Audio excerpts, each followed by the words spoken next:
उत्तर प्रदेश के एक छोटे से कस्बे चंदनपुर में एक पुराना हवेली नुमा घर था। लोग उसे मिश्रा हवेली कहते थे। हवेली खाली पड़ी थी, इतनी खाली कि वहाँ से गुजरते समय लोग सांस तक रोक लेते थे। रीना और उसका पति अमित शहर से इस कस्बे में आए थे।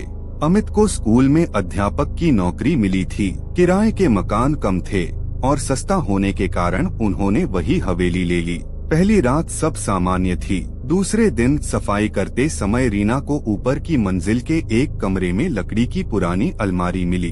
अलमारी खोलते ही एक पुरानी गुड़िया नीचे गिरी।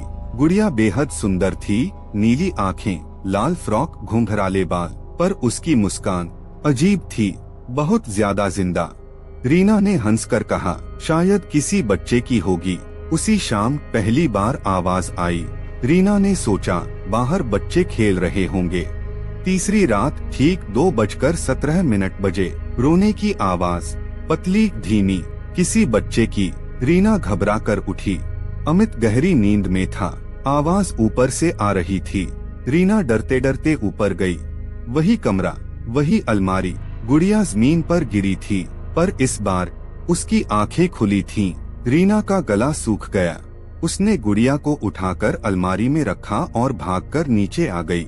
सुबह अमित ने हंसते हुए कहा, तुम्हारा दिमाग ज्यादा डरावनी कहानियाँ सोचता है। रीना ने कस्बे की एक बूढ़ी औरत दाई शारदा से बात की। शारदा ने सुनते ही कांपते हुए कहा, उस हवेली में कभी एक बच्ची रहती थी, अनवी 5 साल की थी। उसकी माँ उसे बहुत पीटती थी। एक दिन वह बच्ची सीढ़ियों से गिर गई।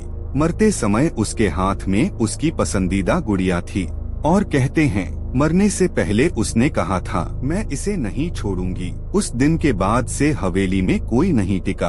अब हर रात गुड़िया की हंसी, कभी रोना, कभी चलने की आवाज। एक रात रीना ने देखा गुड़िया अपने आप बैठ गई। उसकी गर्दन धीरे धीरे मुड़ी और बहुत धीमी आवाज आई, माँ।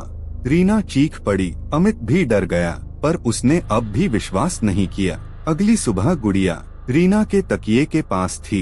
एक तांत्रिक को बुलाया गया। उसने कहा, यह आत्मा इस गुड़िया में कैद नहीं है, यह गुड़िया ही उसकी दुनिया है।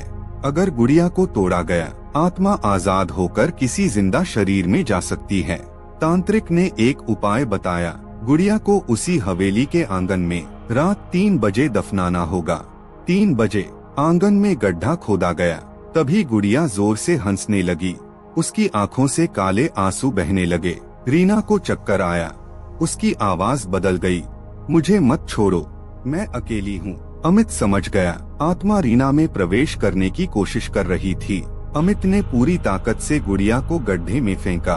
तांत्रिक ने मंत्र पढ़े, गड्ढा भर दिया गया। एक तेज चीख, शांति।